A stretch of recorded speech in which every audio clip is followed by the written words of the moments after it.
On certain nights, when the moon hangs low and the mist curls over the water like a shroud, the old mill pond seems to breathe. The surface, glassy and black, reflects nothing but the void above, a perfect mirror for secrets best left undisturbed.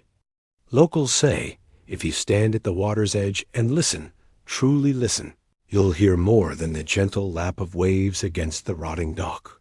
You'll hear whispers soft, urgent, and not quite human rising from the depths. Some say it's the wind. Others, those who remember, know better. The legend of the mill pond is older than memory, older than the crumbling mill itself. It's a story told in hushed voices, behind closed doors, when the night grows too heavy and the past presses in.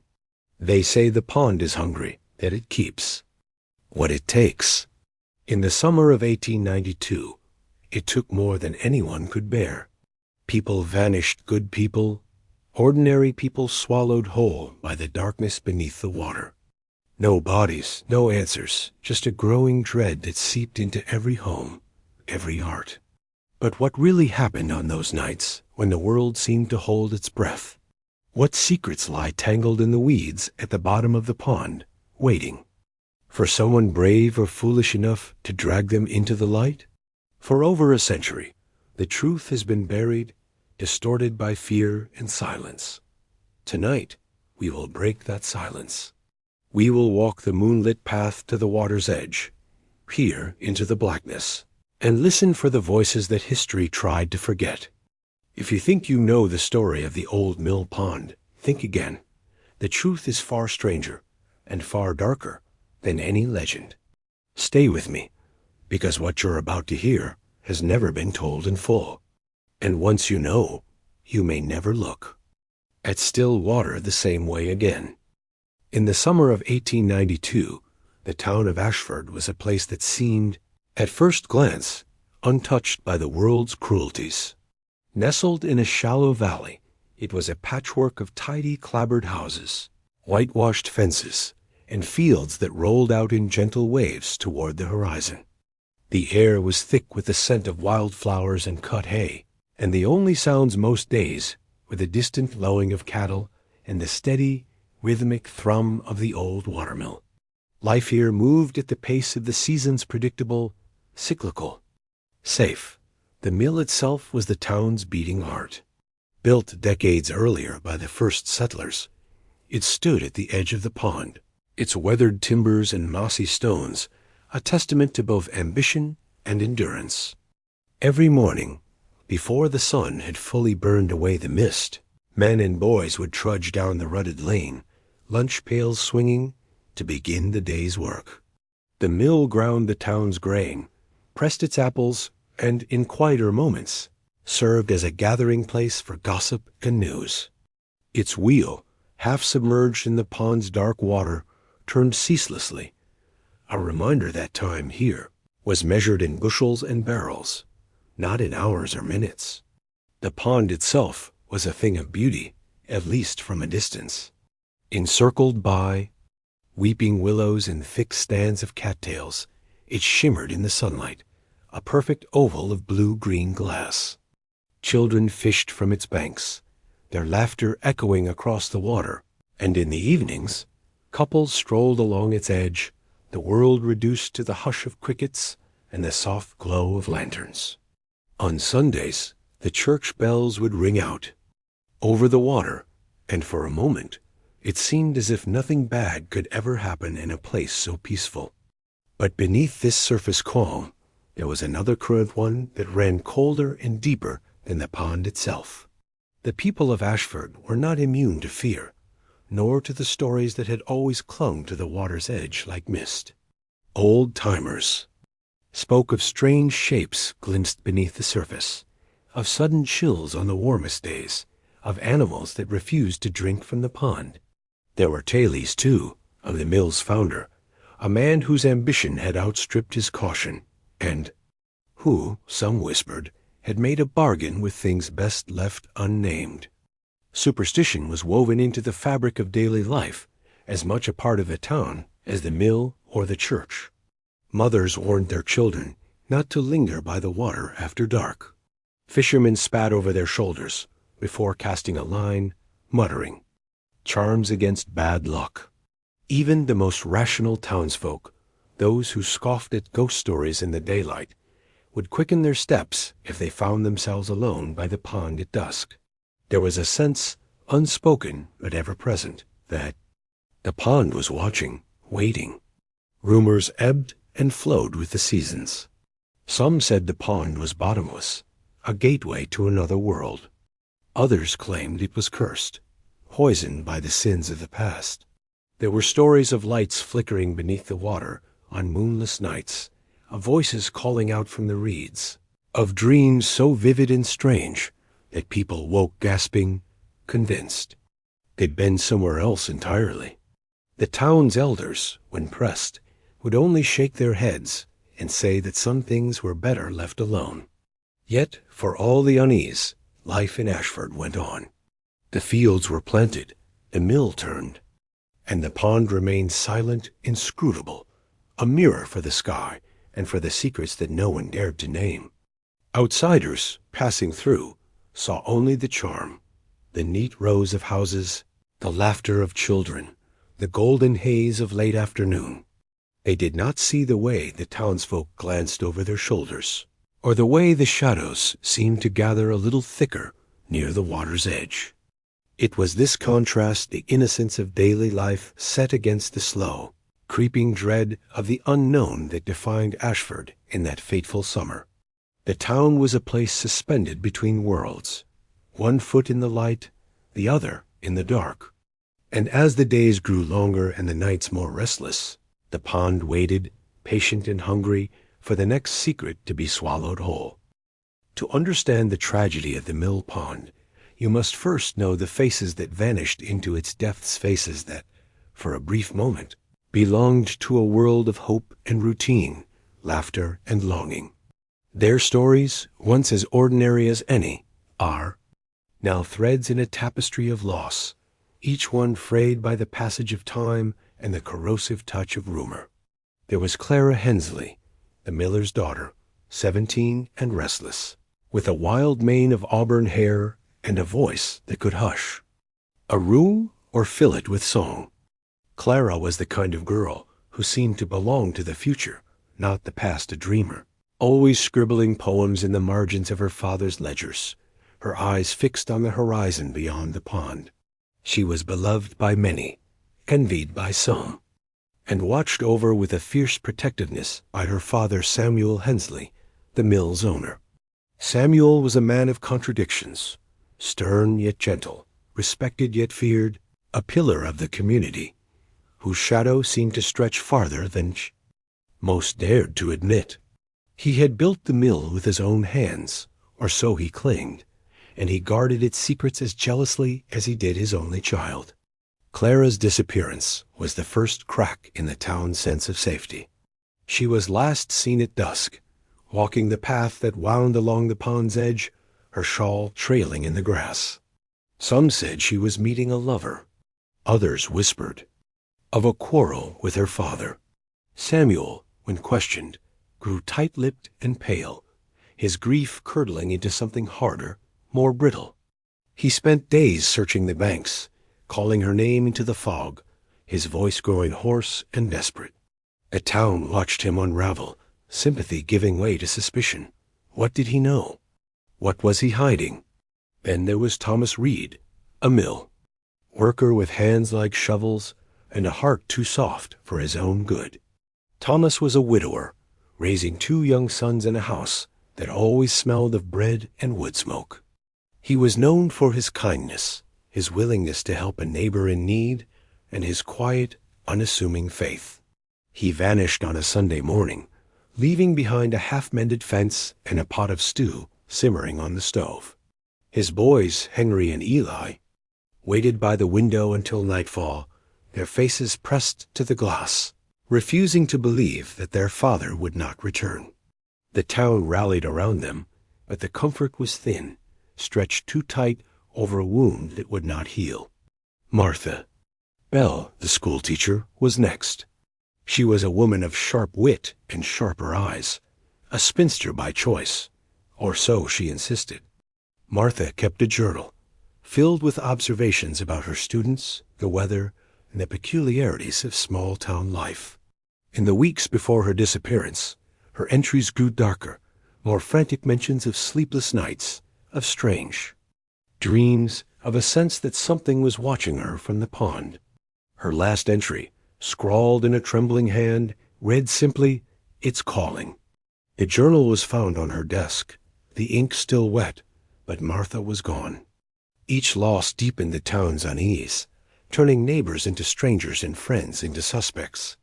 The mill workers, once a tight-knit group, began to eye each other with suspicion. Whispers spread like wildfire. Was someone among them responsible?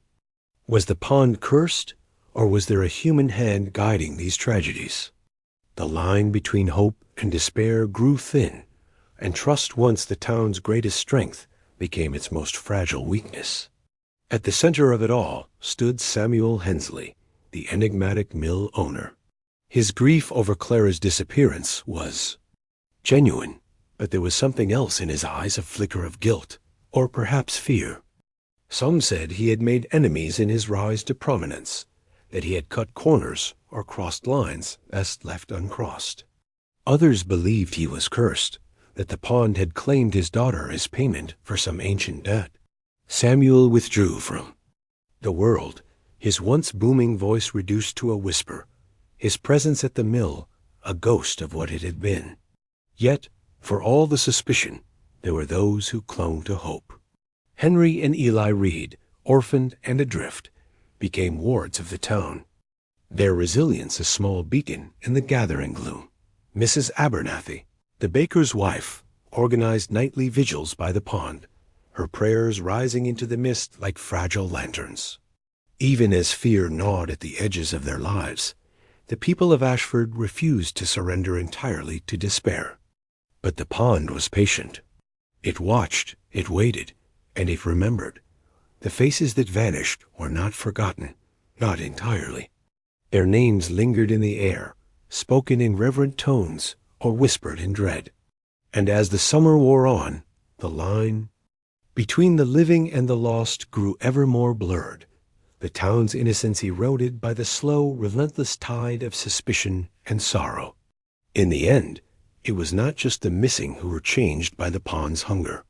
It was everyone, each life touched, each heart marked, each hope shadowed by the knowledge that, in Ashford, even the brightest faces to be swallowed by the dark.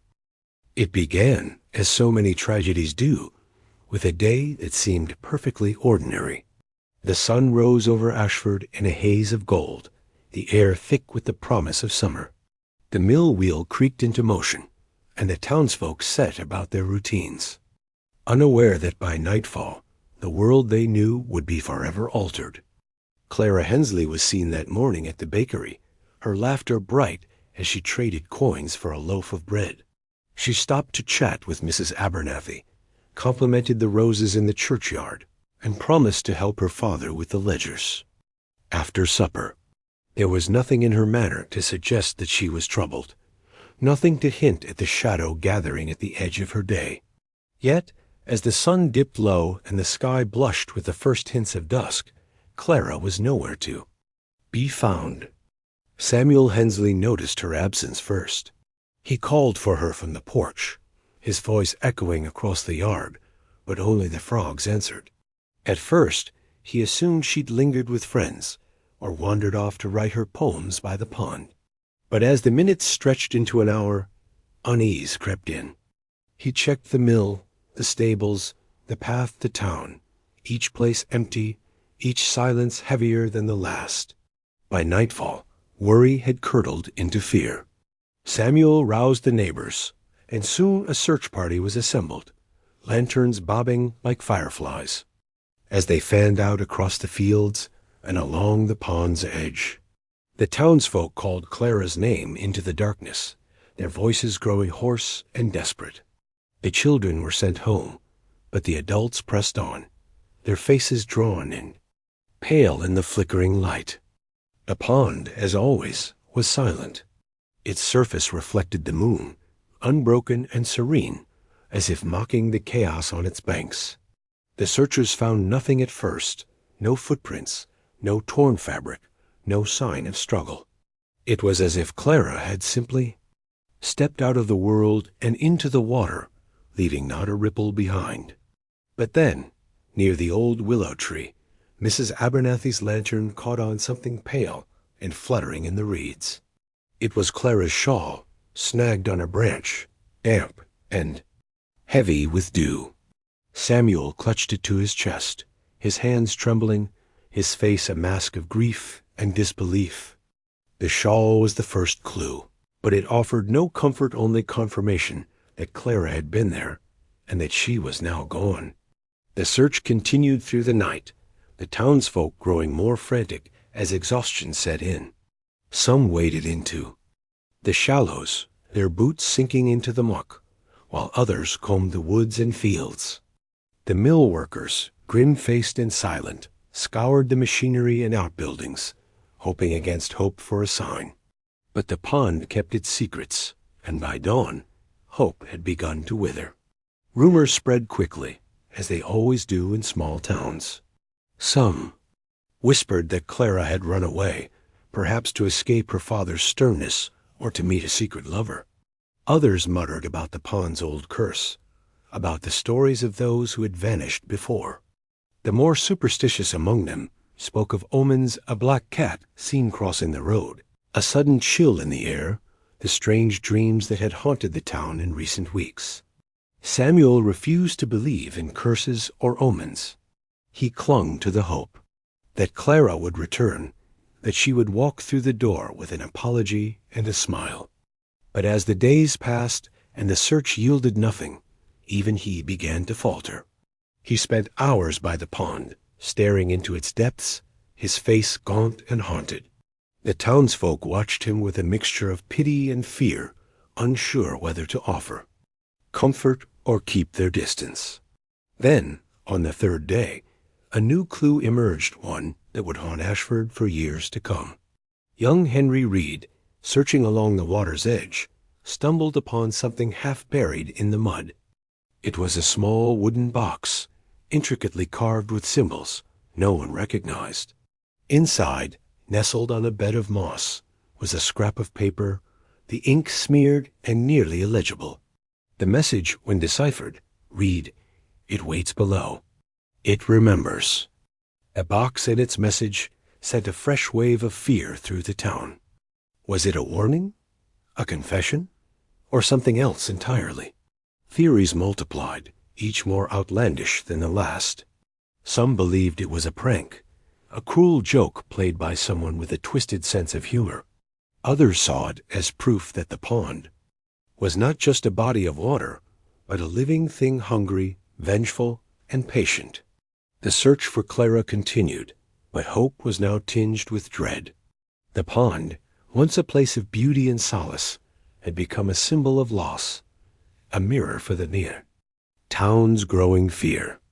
And as the days turned to weeks, the question that haunted every heart was no longer just, "Where is Clara?" but "What has the pond taken from us, and what will it demand next?" The box, the message, and the silence of the water were all that remained. The first disappearance was not just a tragedy. It was a wound, a ripple in still water that would spread, unseen, until it touched every life in Ashford. And beneath the surface, something waited, patient and watchful, as the town's innocence began to unravel. In the weeks that followed Clara's disappearance, Ashford's days clung stubbornly to their routines, as if the town could will itself back to normalcy through sheer repetition. The mill wheel still turned, the fields still ripened under the sun, and the church bells still called the faithful to prayer each Sunday. But beneath the surface, something had shifted. The air felt heavier, the silences longer, and the eyes of neighbors lingered a little too long, searching for answers. In each other's faces, it was Thomas Reed who vanished next, and with him the last fragile thread of certainty snapped. He was seen at dawn, walking his sons to the schoolhouse, his hand resting gently on Henry's shoulder. He promised to return by noon, to finish mending the fence and prepare supper. But when the sun dipped behind the trees and the boys returned home, the house was empty, the stew cold on the stove, and Thomas was gone. This second disappearance shattered the illusion that Clara's fate was an isolated tragedy. The town's collective grief curdled into something darker: paranoia, suspicion, an annoying sense that the world had tilted on its axis. Theories multiplied like weeds. Some whispered that Thomas had gone searching for Clara and met the same fate. Others insisted that something in the pond had claimed him, just as it had claimed her. The more pragmatic blamed human hands, a drifter, a madman, someone hiding in plain sight. Nightly vigils became the new ritual. Lanterns glowed along the pond's edge, their reflections trembling on the water like ghostly eyes. Prayers were whispered, charms were hung from doorways, and the old superstitions once dismissed as relics of a simpler time were resurrected with desperate fervor. Mothers forbade their children from playing near the water. Men traveled in pairs, casting wary glances over their shoulders. Even the bravest among them felt the weight of unseen eyes pressing in from the darkness. By day, Ashford tried to maintain its composure. The bakery still filled the air with the scent of fresh bread, and the schoolhouse rang with the laughter of children, though their games were quieter now, their eyes darting to the windows when the wind rattled the panes. The mill workers labored in silence, their camaraderie replaced by a brittle politeness. Every creak of the mill, every splash from the pond became a potential omen. But it was at night that the true unraveling began. The darkness seemed to thicken, pressing against the windows and seeping beneath the doors. Dreams grew restless, and strange visions of cold water, of hands reaching up from the depths, of voices calling from the reeds. Some awoke with the taste of mud in their mouths, convinced they had been somewhere else, somewhere wet and suffocating. The line between waking and dreaming blurred, and sleep became a battleground. The third disappearance was Martha Bell, the schoolteacher. She was last seen locking the schoolhouse door, her face drawn and pale. Her journal, found open on her desk, spoke of sleepless nights and a sense of being watched. The entry from her final day was a single desperate line. "It's closer now." When she failed to appear for morning lessons, the town's remaining hope collapsed. 3 gone, each without a trace, each linked by the silent, watchful pond. With each loss, the town's unity frayed. Neighbors who had once shared bread and laughter now eyed each other with suspicion. Accusations once unthinkable began to surface. Was someone among them responsible? Had the mill owner, Samuel Hensley, finally paid the price for his ambition? Was there a curse, or was the evil all too human? Theories clashed in whispered arguments behind closed doors, and the old bonds of trust dissolved into a tangle of fear and resentment. The pond, meanwhile, remained unchanged, serene by day, sinister by night. Its surface reflected the sky, but nothing of what lay beneath. Some claimed to see shapes moving in the water after dark, shadows that did not belong to fish or drifting branches. Others heard voices soft, pleading, sometimes angry, rising from the reeds. The bravest among them ventured out with nets and lanterns, determined to drag the truth from the depths. They found nothing but mud, weeds, and the occasional relic, a child's shoe, a broken locket, a length of ribbon stained dark with age. As fear spread, so too did the rituals. Salt was scattered at doorways, iron nails driven into thresholds, and prayers muttered over every meal. The church was never so full as it was in those weeks.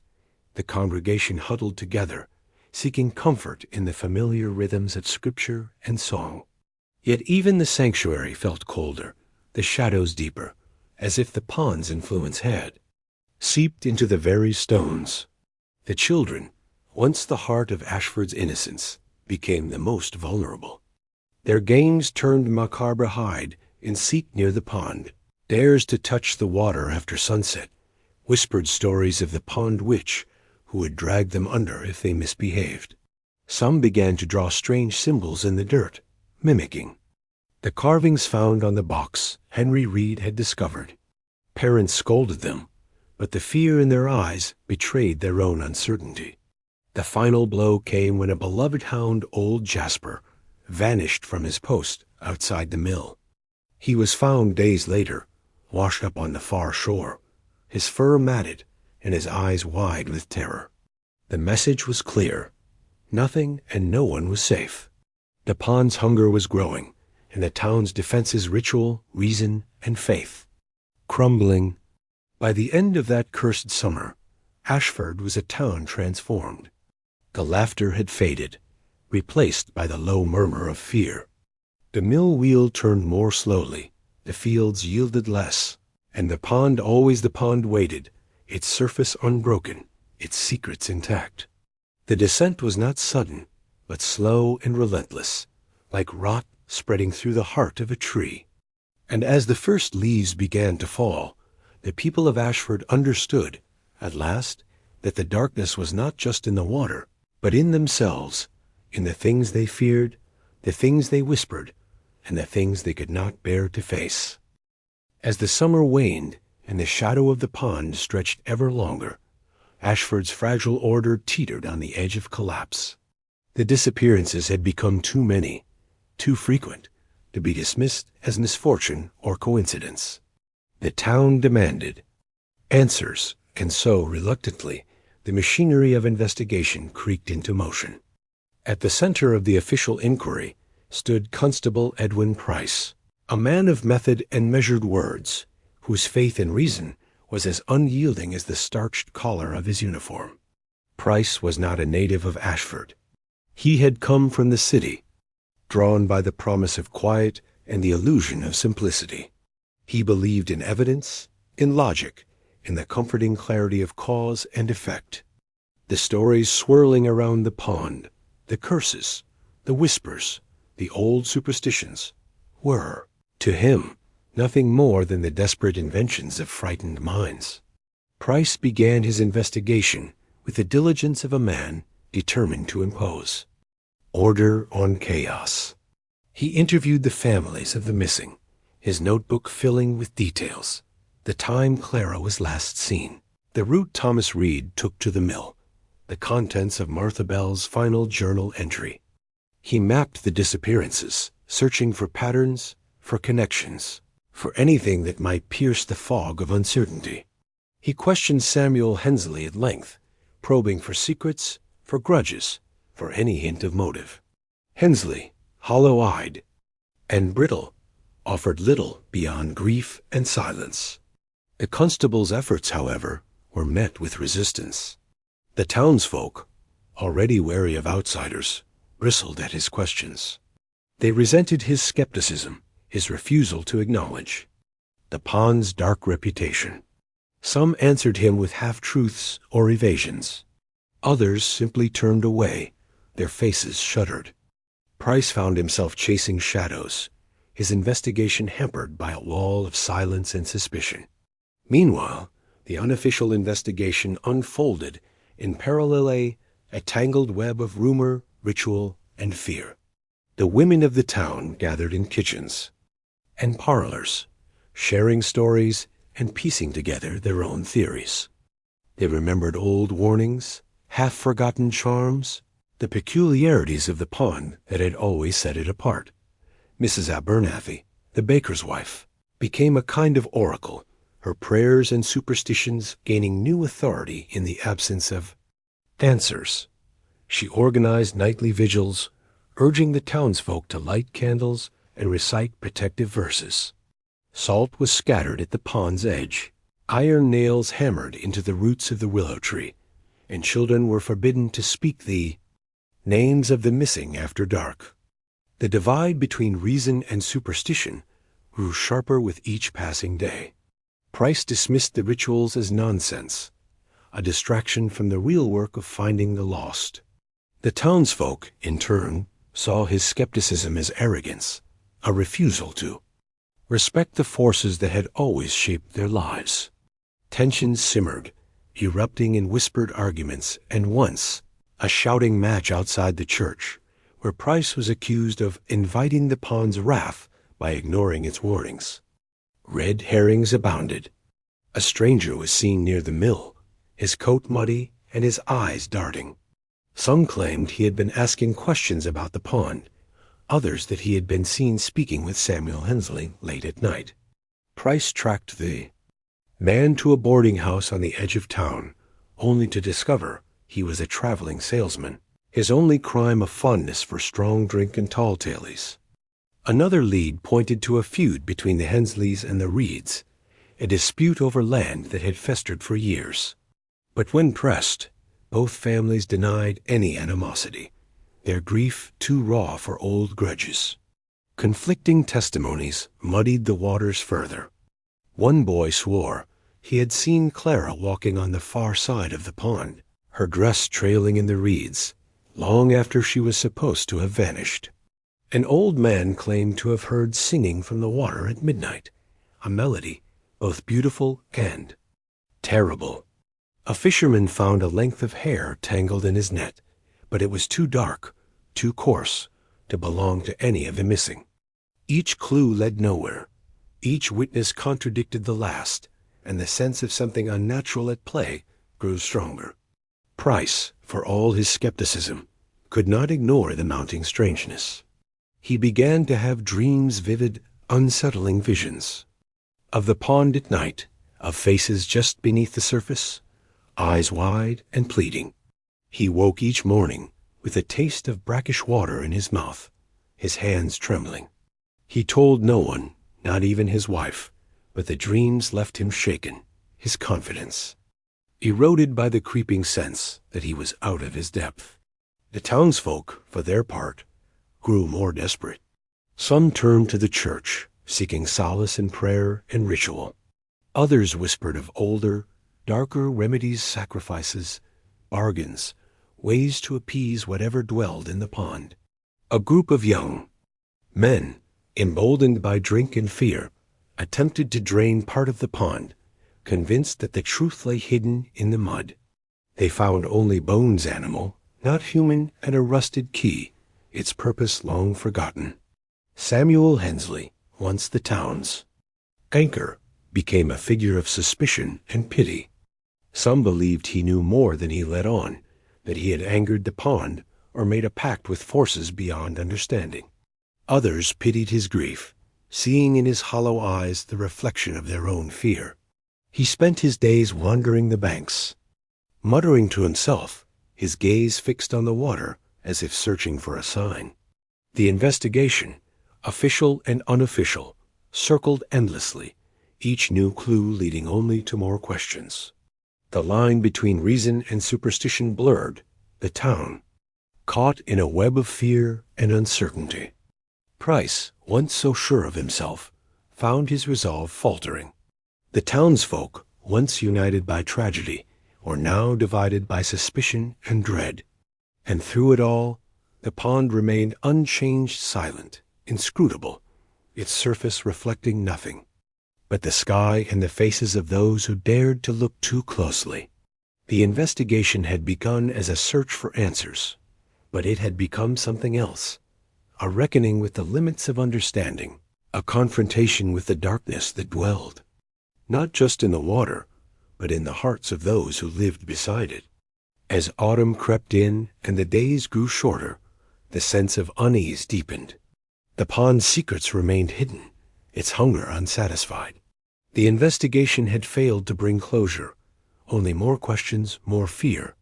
And in the quiet moments, when the wind died and the water stilled, the people of Ashford wondered if the truth was something they truly wanted to find, or if some mysteries were better left undisturbed. The night the truth clawed its way to the surface began with a storm that seemed to rise from the pond itself. Clouds gathered in unnatural silence, blotting out the moon, and the air grew thick and electric, as if the world were holding its breath. Rain fell in sheets, drumming on rooftops and turning the lanes to rivers of mud. The wind howled through the willows, bending their branches low over the water, and the pond, always so still, churned with a violence that set every heart in Ashford pounding. It was Henry Reed who sounded the alarm. He burst into the church, soaked to the bone, eyes wild with terror. He'd seen something, he gasped, something moving in the water faces, hands, a pale shape writhing just beneath the surface. The congregation, already on edge, erupted into chaos. Some clung to prayer, others to pitchforks and lanterns, but all were drawn, as if by some terrible magnet, to the pond's edge. Constable Price, his skepticism battered by weeks of failure, and sleepless nights, led the charge. He barked orders, his voice barely audible above the storm, but the townsfolk surged past him, driven by fear and desperation. Samuel Hensley was among them, his face gaunt and hollow, his eyes fixed on the water, as if he'd been waiting for this moment all along. Lightning split the sky, illuminating the pond in stark, unnatural light. For a heartbeat, every detail was etched in silver, the reeds thrashing in the wind, the mill looming like a broken sentinel, the crowd huddled on the shore. And there, in the center of the pond, something moved, something that should not have been. A shape, pale and indistinct, rose from the depths. It twisted and writhed, limbs tangled in weeds, hair streaming like black ribbons. The water boiled around it, and the air filled with a sound that was not quite a scream, not quite a song. The bravest among them, Price, Hensley, and a handful of others, waded into the shallows, lanterns held high, their feet sinking into the sucking mud. They reached the shape and dragged it to shore. It was a body, but not as they had hoped. The features were blurred, the skin bloated and pale, but there was no mistaking the shawl tangled around its shoulders. Clara Hensley, or what remained of her. Samuel fell to his knees, a raw animal sound tearing from his throat. The townsfolk recoiled, some weeping, others crossing themselves, as if to ward off the evil that clung to her like a second skin. But the horror did not end there. As they gathered around the body, another shape surfaced, then another and another. The pond, as if finally sated, gave up its dead. Thomas Reed, his hands still clutching a broken length of fence. Martha Bell, her eyes wide and unseeing, her journal pressed to her chest. Each body bore the same mark, strange, twisting bruises around the ankles and wrists, as if they had been dragged down by something with too many hands. The crowd fell silent, the only sound the rain and the ragged breathing of the living. Price, his rational mind shattered, stared at the bodies, searching for answers that would not come. He turned to Samuel, who knelt beside his daughter, his face a mask of grief and guilt. "It's the pond," Samuel whispered, his voice barely audible. "It's always been the pond." A murmur rippled through the crowd. Some demanded explanations. Others demanded vengeance. But before anyone could act, a new sound rose from the water, a low, guttural moan, as if the pond itself were mourning its lost children. The surface bubbled, and for a moment something vast and dark shifted beneath. The waves. Lantern light flickered on the water, revealing shapes that defied understanding faces. Hands, eyes, all swirling together in a nightmare tapestry. The truth, when it came, was worse than any had imagined. The pond was not just a body of water, but a living thing, a vessel for the town's secrets, its sins, its unspoken fears. Every loss, every sorrow, every whispered curse had seeped into its depths, feeding something ancient and hungry. The disappearances were not the work of a murderer, nor the result of simple misfortune. They were sacrifices demanded by the pond, in exchange for the town's prosperity, its peace, its very existence. Samuel, broken by grief and guilt, confessed in a voice choked with tears. Years ago, in a moment of desperation, he had made a bargain, an unspoken pact with the darkness beneath the water. The mill would thrive, the crops would flourish, but the pond would take what it was owed. He had not believed it, not truly, until Clara vanished. By then, it was too late. The pond had remembered, and it had come to collect. The revelation shattered what little remained of Ashford's innocence. Some turned on Samuel, cursing his name and blaming him for their losses. Others fell to their knees, begging the pond for forgiveness, for mercy, for an end to the nightmare. Price, his faith and reason obliterated, could only watch as the town he had tried to save dissolved into chaos. The storm raged on, the wind howling through the trees, the rain lashing the water. The bodies were gathered, laid out in a row on the muddy shore, their faces turned to the sky. The townsfolk stood in silence, united at last by grief and horror. The pond, its hunger sated for now, grew still once more, its surface smooth and unbroken, as if nothing had happened at all. But the memory of that night would never fade. The truth, once revealed, could not be forgotten. The pond had claimed its due, and Ashford would never be the same. The line between the natural and the supernatural, between reason and superstition, had been erased, and in the darkness, beneath the water, something ancient and patient waited, knowing that, in time, it would be hungry again. Dawn broke over Ashford with a pale, uncertain light, as if the sun itself hesitated to touch the ground where so much sorrow had been laid bare. The storm had passed, but its memory lingered in the sodden earth and the shattered branches, in the faces of those who gathered in the churchyard to mourn the dead. The bodies, once lost to the pond's depths, now rested in simple coffins, their names spoken in trembling voices, their stories already slipping into legend. Grief settled over the town like a second skin. It was in the way Samuel Hensley moved slow, hollow, a man emptied by loss and haunted by guilt. He stood apart at the funerals, his eyes fixed on the horizon, unable to meet the gaze of those who blamed him, or worse, pitied him. Some whispered that he should leave, that his presence was a curse, but Samuel remained, tethered to the mill and the memory of his daughter, as if penance could ever be enough.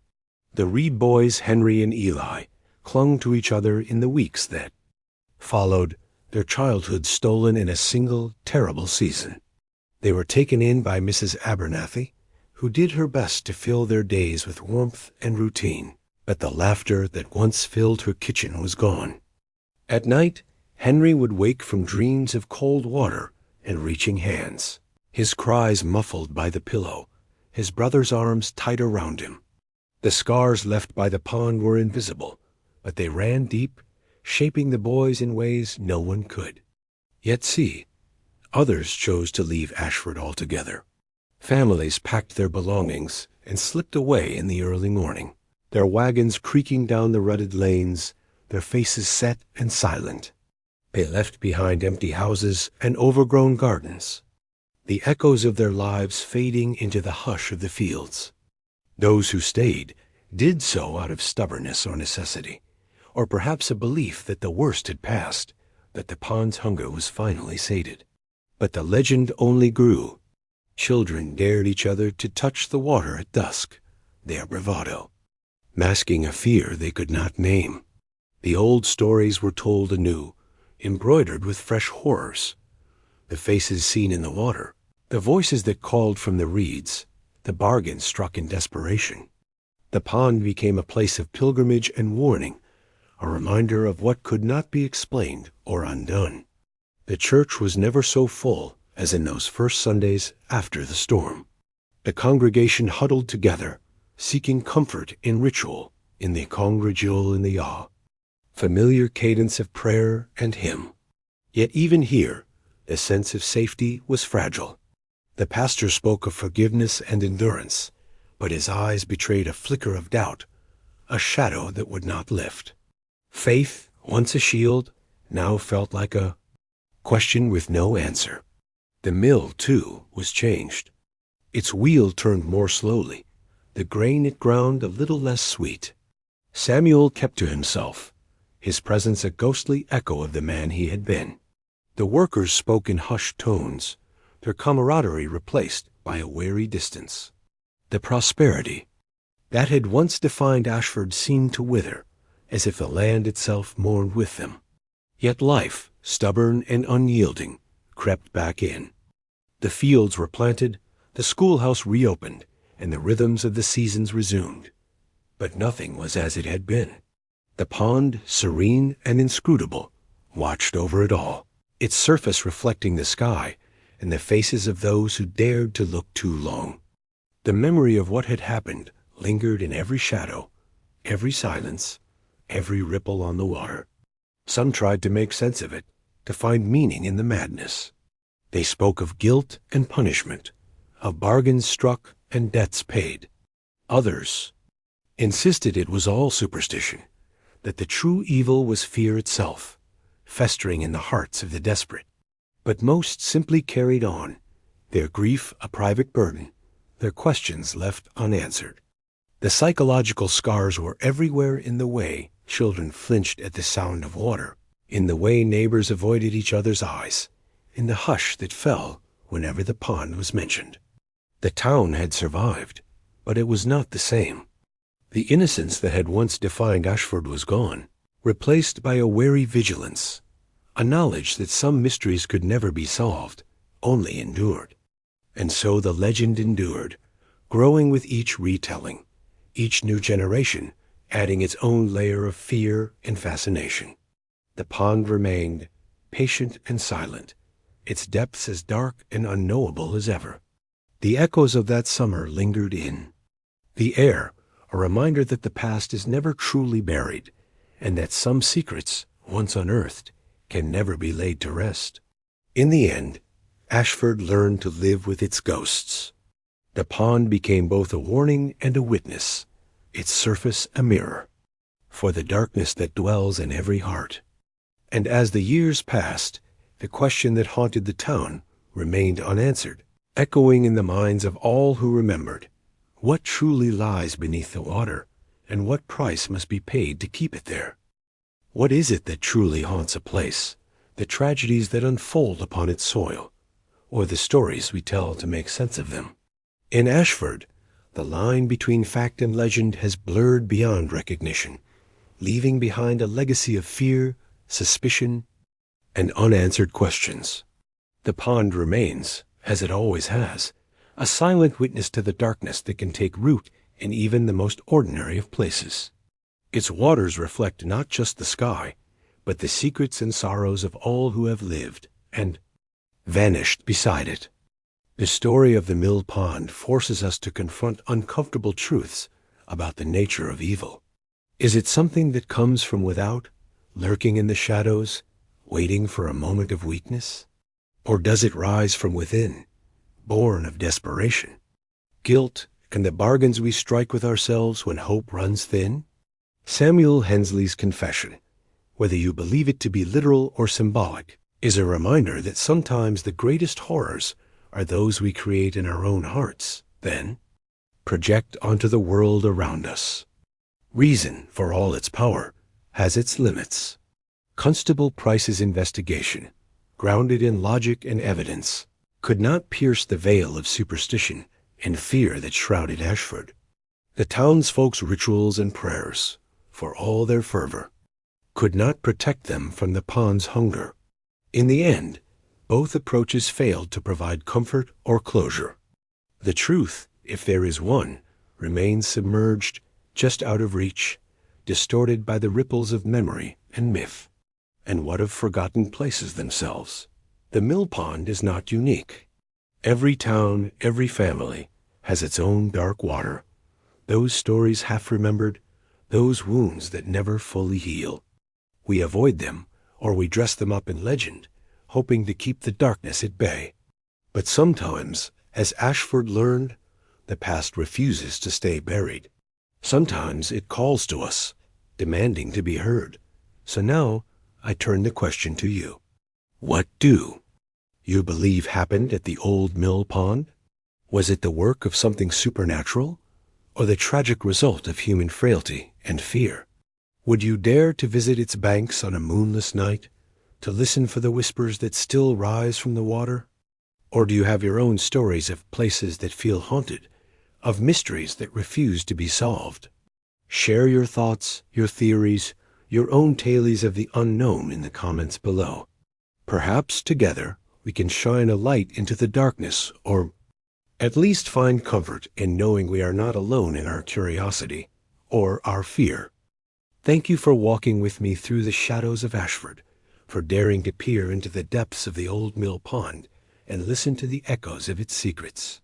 It takes a certain kind of courage to face the unknown, to ask questions that may never have answers, and to sit with the discomfort of mysteries that refuse to be solved. If you've made it this far, you're part of a rare community, one that doesn't turn away from the darkness, but seeks to understand it. I want to hear from you. What theories linger in your mind? What details haunted you most? If you have your own stories of haunted places, family legends, or unsolved mysteries, share them in the comments below. This channel thrives on your curiosity and your willingness to explore the strange and the forgotten. Your voice is what keeps these stories alive. If you found yourself drawn in by the tale of the mill pond, consider subscribing and joining our growing circle of seekers. There are more stories waiting in the dark, more forgotten tragedies, more unsettling truths, more questions that demand to be asked. Each week, we'll descend a little deeper together. And remember, the pond secrets may not be done with us yet. Sometimes the past has a way of reaching out just when we think we've left it behind. Until next time, keep your lanterns lit, your minds open, and your hearts brave. The next descent is just around the corner.